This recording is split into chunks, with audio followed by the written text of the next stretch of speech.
On to the story. The wings of Mango Airline could be clipped temporarily if the airline doesn't pay millions owed to creditors. Creditors are threatening to ground all Mango planes from the 1st of May unless the Public Enterprises Department pays up. The eNCA has seen an internal notice sent to staff.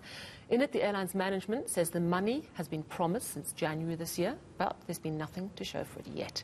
Reporter Heidi Giokos joins me now. Hello, Heidi. So tell us what this notice says exactly about the financial situation that Mango finds itself in, and does it link to SAA, and if so, how? Yes, certainly, Sally. So we have seen this internal notice that has been sent to staff by executives at Mango. It was sent during the course of the week, painting a dire financial situation at Mango. And basically what the notice indicates is that they were under the impression that they would be getting funding given the revised October 2020 budget. And they were expecting money to flow in as of January. They were then told that's not going to be the case. And this is when creditors gave an ultimatum to Mango to say that if they do not pay up, they are going to ground the aircraft. This is when Mango, of course, went back to the Department of Public Enterprises, which is the shareholder, as well as to SAA, given SAA is the subsidiary.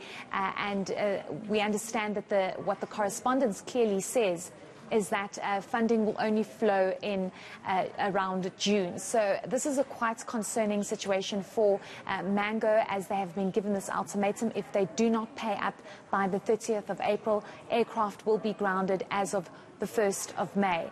We do know that with regards to payments of salaries, that is still going according to plan.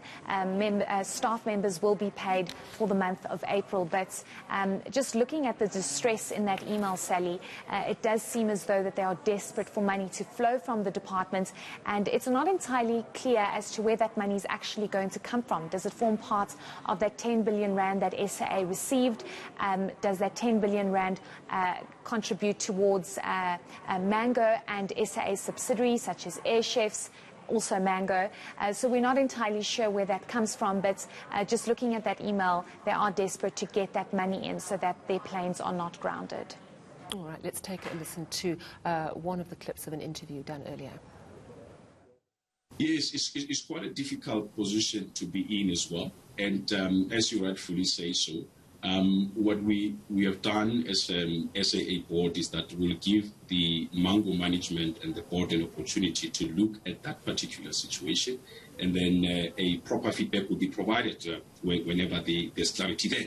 But from our side, yes, it gives us a bit of a hurdle to jump over. But in the next coming weeks or so, we will definitely be, in contact with our colleagues there, just to see how we then strategize going forward as well. As you can appreciate that this is something that just happened recently. We still need to sit down, assess, and come back with a proper plan of how do we then react to this particular unfortunate news. So, Sally, basically what you're hearing is the newly appointed interim CEO for SAA not able to provide direct clarity or detail with regards to what exactly is actually going on at Mango. We do understand, especially from the Department of Public Enterprises, who have given us a one-line response saying that they are engaging with the Mango board as well as the interim SAA board and, of course, the shareholder on the subsidiary and the delayed funding.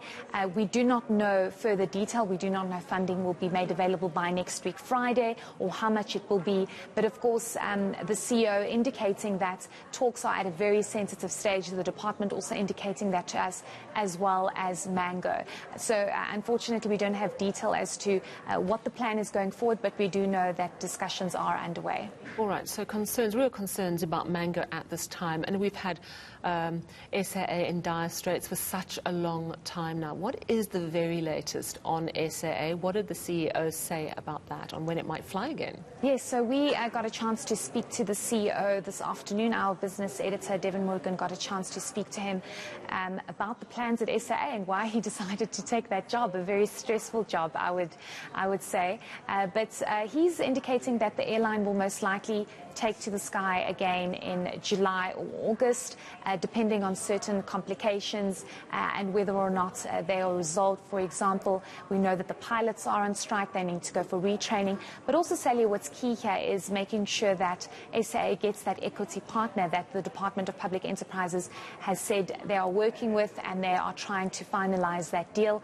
But also the airplanes, how are they going to be flying? We do know that SAA had that deal where they were leasing out aircraft and they didn't actually own a lot of their own. So there are lots of issues that they need to sort out, but the interim CEO is saying that it will most likely be July or August. Let's hope that this deadline is met. Let's listen to the interim CEO once again. My second week in the job, and the assessment we've made with the team and the board as well, we're looking at around about July or August or so. However, I must say that there are some complexities around that, as it is dependent on, we know we've got our pilots that are on strike. We need to work hard in making sure that we resolve that particular stalemate, and also the compliance environment as well. As you can, you know very well that we have not been flying for quite some time. So we are working around the clock to make sure that the compliance environment is ready. And indeed, we're looking at about July, August this year.